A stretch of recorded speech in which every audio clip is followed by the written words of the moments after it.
Our friends are users of the network. Our families are users of the network. People that I see at church or at the grocery store, anyone that I run into, there's a 68% chance they're going to be a user of my network.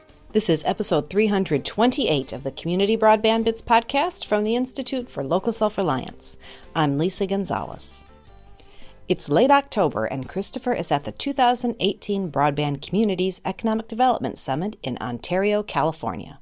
While he's there, he'll moderate a few panels, speak on some others, and touch base with people like our next guest, Joe Knapp from Sandy, Oregon. Sandy's community fiber optic network, SandyNet, offers super affordable gigabit connectivity all over the city for around $60 a month. Joe's been on the show before to share their story, and we've covered the city's accomplishment by producing a report and a video about the network. Joe took some time out of the summit to give us an update on what's happening in Sandy and to talk about some of the elements that make SandyNet such a success. Christopher and Joe also discuss the possibilities of expansion to other nearby communities, the challenges Sandy has faced, and some of the community's plans as they now work on their long-term strategy. Joe also offers some words of wisdom for other communities considering a similar investment. Now here's Christopher with Joe Knapp from Sandy, Oregon. Welcome to another edition of the Community Broadband Bits podcast.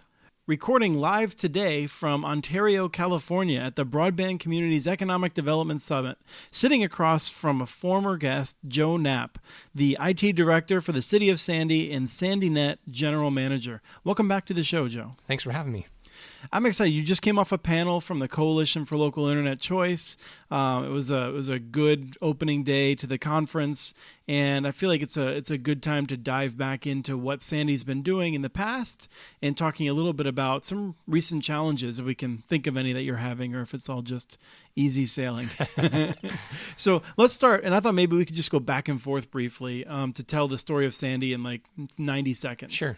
So Sandy is between Mount Hood and Portland, 11,000 people now, and you could not get internet access 15 years ago there effectively, like high quality broadband of the day. Right, exactly.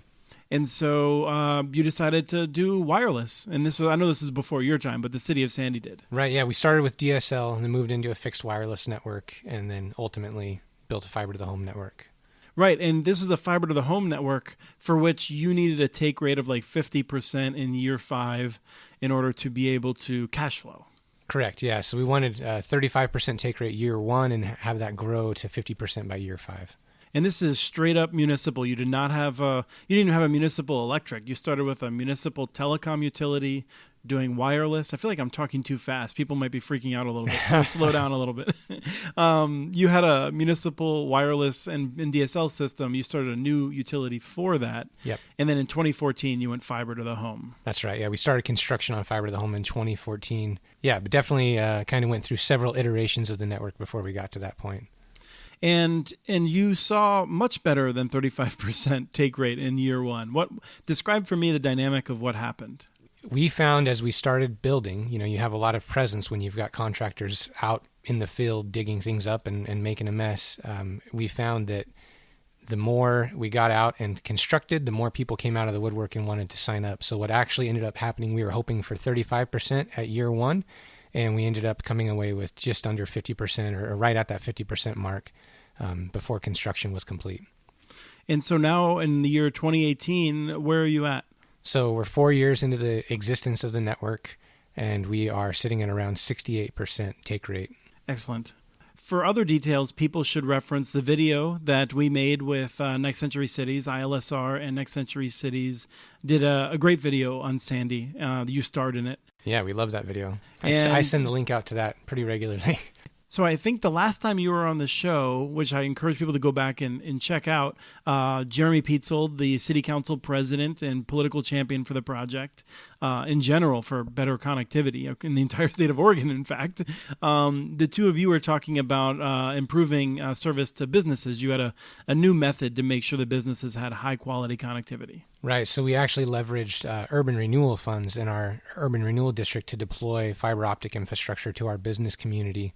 And we have wrapped up construction on that. We've actually it's been almost 2 years, and we've still got a little bit of splicing work and cable placement to do. But the bulk of the business district is connected, and we're getting businesses hooked up at a pretty rapid pace at this point.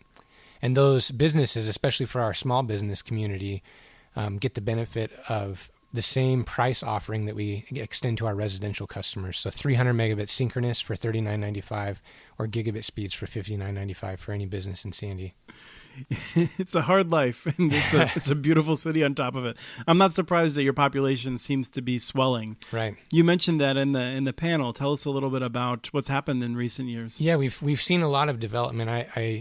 I'd have to reference the article, but we did just see a study come out in Oregon of the fastest growing cities, and Sandy was on the list. I want to say we were at number 6 for the sixth fastest growing city in the state of Oregon. So we're seeing a lot of housing development, and a lot of that's just because the housing market and the Portland metro area is just going crazy, and I think Sandy is just far enough away from that that it just creates this nice little hotbed of development, and we've got great connectivity options for people that want to locate there as well. And one of the things that you mentioned in the panel also, this is the entire the entire interview is not going to consist of me talking about your panel, but you did mention something about customer service, and I was hoping you could rehash that a little bit in terms of what people get, their opportunity to interact with the people that run the network on a regular basis. Yeah, I mean, so one of the great benefits and one of the topics that we were really driving at on that panel was the importance of local and how that local presence makes a difference in the interaction with our customers. And, one of the things that we really pride ourselves in Sandy is all of our staff live in Sandy. All SandyNet staff lives in Sandy. They all are customers or users of the network. Our friends are users of the network. Our families are users of the network. People that I see at church or at the grocery store, anyone that I run into, there's a 68% chance they're going to be a user of my network. So we take that very personal. I think one of the comments I made was, when we have an outage, it's not just my network monitoring systems that are sending me text messages. It's my neighbors and my friends and my pastor or my wife sending me messages to say, hey, are you having a problem? It just generates a different level of support and investment and pride in the work that we do because we live and breathe it every day. And then the other aspect of that local element, and I've said this many times before, twice a month, on the first Monday and the third Monday of every month, the controlling board, our city council, the controlling board of SandyNet meets in a public forum. So they hold their regular city council meeting. There's a section for public comment. And any one of my customers, if we're doing something that's not treating them right or not providing the level of support that they want, they have an opportunity twice a month to come and talk to our controlling board, and their voice will be heard. So one of the things that I sometimes get a question of is, has the window closed in terms of building a citywide fiber network? I'll admit I'm somewhat hesitant. If I'm talking to the city of Portland and I'm thinking, should they try and do what you did? I would say they should probably look at trying to achieve a similar outcome with different strategies. Mm-hmm. But if you hadn't taken action in 2014 and you're looking at the numbers right now in 2018 with the technologies that are out there, do you think you'd still move forward with a citywide fiber network in the same way that you did? I think in the case of Sandy, we absolutely would. And one of the driving factors for us to build was the lack of alternatives. And since we've built, we have, I don't know if it's a direct result. I can't say it's a direct result of us building a fiber to the home network, but our cable company has stepped up their game and is offering competitive services now. The phone company hasn't done anything, but there is at least one other option in our community. But that begs the question, is one option enough? Does one option really create a competitive environment where the consumer is going to win? And I think the obvious answer to that is no. So, if we were to start today, I would say even if the local cable company was providing the service that they are, we would probably still take a serious look at building just like we did. And we still win customers from the competitor pretty routinely as a 68% take rate. You can imagine. I mean, well, and knowing your take rate over the years, you must not have much churn. I mean, as the cable company has gone from offering pretty poor service to more competitive service, it does not seem to have dented your numbers. Right. We're still growing. And I think, again, the big win there for us is the local presence, outstanding customer service, and just pride in our network. One of the things that I expected, when we were working on the video and when I looked at how successful you were, was that by now you might be in a couple of other communities. Mm-hmm. You might be looking at expanding, whether you do it yourself or if someone else would build some infrastructure and you would run it for them. Can you tell me anything about some of the realities of challenges of that, or if you've just been focused on Sandy? I have no sense of what your life is like on a daily basis. Yeah, we've talked with several communities about partnering with them. It's kind of been a full range of opportunities, from the low level of just consulting and helping all the way to the high level of partnering with them to actually run and operate a network. And that's been from communities that range from just a couple hundred premises up to communities that are actually larger, significantly larger than Sandy. The interesting thing is all of those communities, there's still some that may flesh out and we may actually move forward on some projects, but it's a difficult sell for a city. It's a big thing to bite off to build a network like this. So I think a lot of city councils, even though they see the success that we've had in Sandy, they're still hesitant and they're looking for a few more success stories before they'll dive in. But I think there's a few on the horizon. Like I think of the city of Hillsborough in Oregon is another Oregon community that's actively pursuing fiber network right now. We've talked with them and offered them help and any insight we can give them. The city of Sherwood has some initiatives that are going. Obviously, Minet's a success story in Sandy. There's several scattered around. The public-private partnership in Maupin is occurring right now. So there's several different things that are coming to fruition, and I think it's just going to stimulate that economy more in the Oregon market, at least. And is one of the issues, is there a political challenge in terms of, I know Jeremy is a strong proponent of improving internet access, and that's a driving goal for him to improve it all around the state.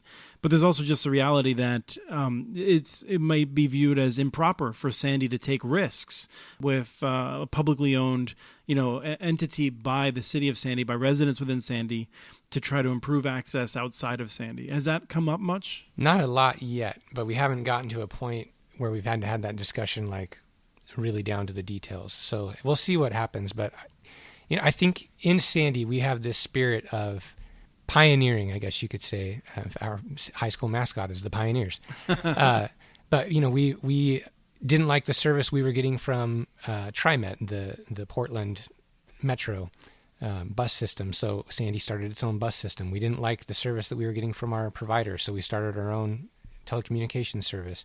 This isn't the first time that we've done things like this, and typically we also have an attitude of sharing with those around us. So I think if opportunities present themselves that make sense, and the council doesn't feel that it's going to be an overreach of our capabilities or going to put us in unnecessary risk, I think it'll be a welcomed and received idea.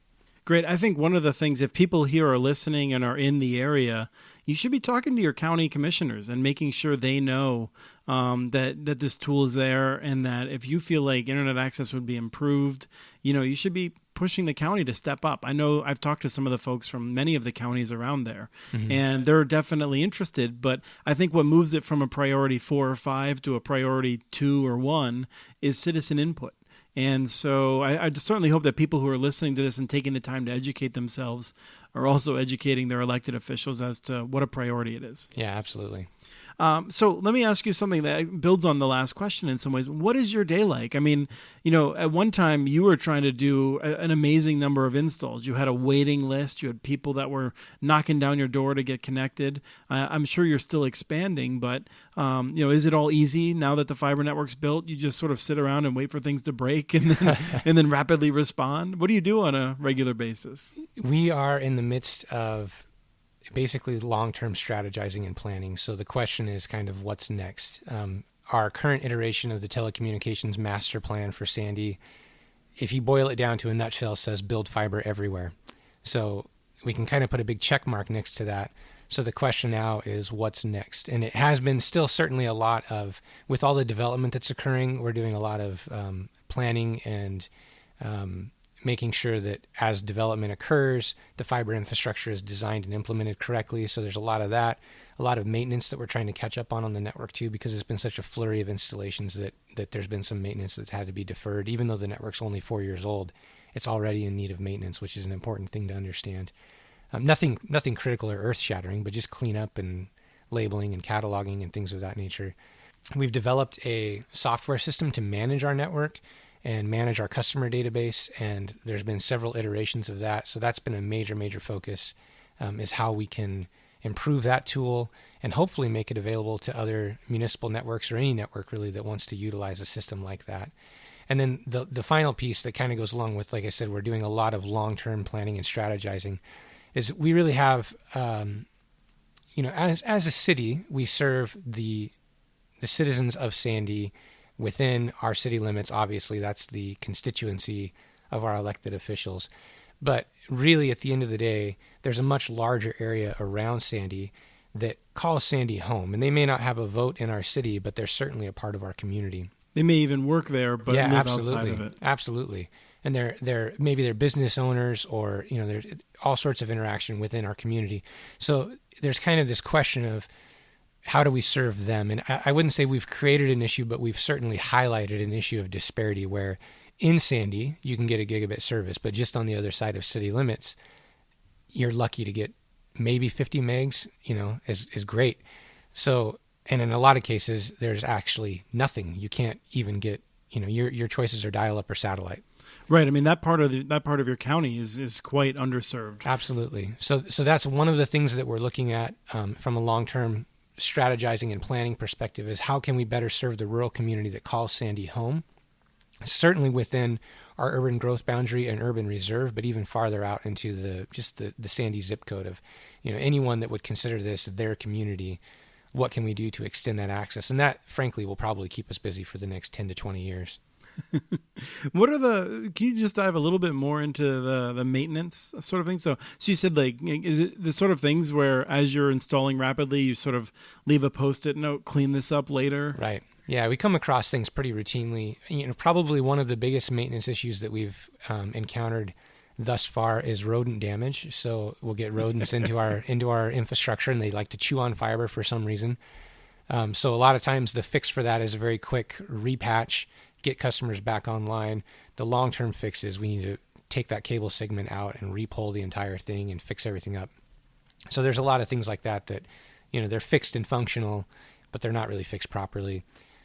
We've had several pedestals get hit by vehicles that, again, you can get services back online or put a Band-Aid on it, but the proper fix might be, hey, this is going to happen again, let's get this moved underground. So we've kind of got a list of work orders going that need maintenance. We did realize, too, in hindsight, we probably didn't label things as well as we would have liked when we built the network. So that's a major checklist item that we want to go back and do, is label and verify everything and make sure our records are correct. And that software tool that we've been developing will ingest all that data, so we've got very good information on where everything is and where it's going. So last question, I think, and this is something where I'm not going to ask you to be honest, because I think you might have a tendency to be really modest about it. But I think a big part of the success of SandyNet is you and the sort of passion that you've brought to it. And in the panel, you mentioned that maybe 10 years ago you wouldn't have known, maybe 15 years ago you wouldn't have known what GPON was. Mm-hmm. You weren't someone who came to this with 20 years of experience from Verizon or something like that. So, and you also mentioned on the panel that you felt that this was something that cities can take on and do themselves, smaller cities in particular. You said you thought it might even be better. Right. What sorts of things does a city have to do to succeed and make sure that they're not setting themselves up for just a lot of headaches? Yeah, I've said in the past, cities are already set up to serve residents. So the idea of, most cities are already doing water service, they're already doing sewer service, some cities are doing electric service. The mechanism for a utility service is already in place in the majority of cases.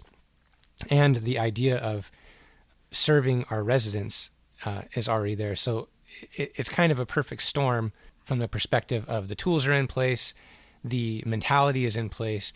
Adding the provisioning and operation of a internet service on top of that is not rocket science. So, obviously you need to hire someone that's got some network savvy, but to be able to learn to provision a fiber to the home network is not difficult. I look at all of my staff. I have 7 guys that work for me now. Wow. When we did the video, I think you had 2 or 3, didn't you? Yeah. Before we built the fiber project, I had 2 employees, and then we've since scaled up. So because we do all of our own construction and maintenance and installation now, because I just don't like contractors. I think you mean you don't like the challenges of dealing with them, right? I mean, I don't like. Yeah. I mean, over. contractors are great for a project basis, but long-term interaction with our customers and with our citizens, we found that when that's an employee of the city, they just take more pride in their work. And they've got more ownership of the network and the maintenance, all the things that they're doing. So it just gives us better control. And when you think about from the perspective of who's going to interact with your customer the most, the bulk of our customers, the only interaction that they ever have with SandyNet staff is when we show up to do their installation. Sure. So if we're contracting that out and I don't have control over who those employees are or what they're communicating when they're in the home, that just didn't make sense for us. And we tried it for a while. Anyway, yeah, we have a staff of 7. All of those staff, when we brought them on, none of them had experience installing fiber optics. None of them had ever done underground construction. Only one of them had ever spliced a fiber before. But we've always just had this mentality of we can figure this out. We can learn how to do it. So whatever we need to do resource-wise to train and learn and grow, let's just get in there and do it and make it happen. And now, we've got a staff that is fully capable of operating and maintaining and building a fiber optic network. We could literally, with the tools and staff and equipment that we have, build it ourselves. It would take much longer than a year, but we have the full capability to do it.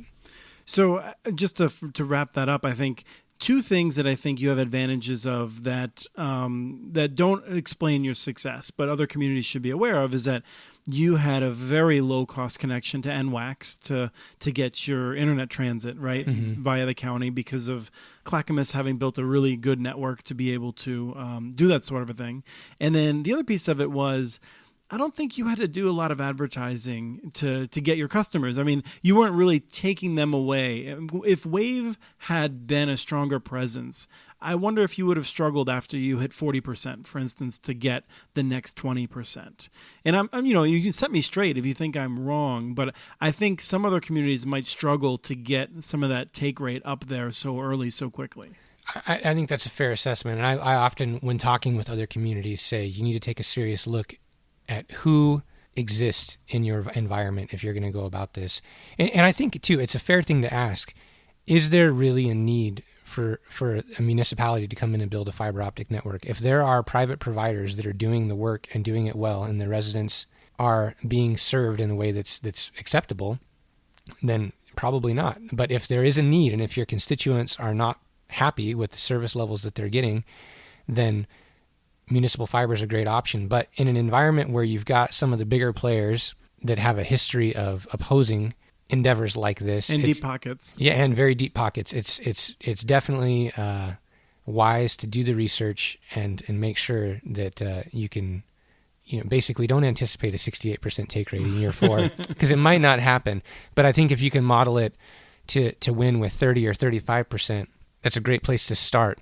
And if you look at a lot of municipal networks, do your due diligence. Look at cities that are of similar size, because there's a lot of examples now around the nation. So look at cities of similar size with similar players in the market and see where their take rates are at and build your models off of that. But don't just go in expecting to win like gangbusters in year 4. Right. Well, thank you so much, Joe. I appreciate the check-in and the reality check from someone who's been there for a while. Congratulations on continuing to offer one of the lowest cost gigabit connections in North America. Yeah. It's quite amazing what you've done. Yeah, well, thanks for having us. It's always a pleasure. That was Christopher with Joe Knapp from Sandy, Oregon. Check out muninetworks.org for more coverage on Sandy and its network, SandyNet. We have transcripts for this and other podcasts available at muninetworks.org/broadbandbits. Email us at podcast@muninetworks.org with your ideas for the show. Follow Chris on Twitter. His handle is @CommunityNets. Follow muninetworks.org stories on Twitter. The handle is @muninetworks. Subscribe to this podcast and the other podcasts from ILSR, Building Local Power and the Local Energy Rules podcast. You can access them wherever you get your podcasts. Don't miss out on our original research. Subscribe to our monthly newsletter at ilsr.org, and while you're there, take a moment to donate. Thank you to Arnie Huseby for the song Warm Duck Shuffle, licensed through Creative Commons, and thanks for listening to episode 328 of the Community Broadband Bits podcast.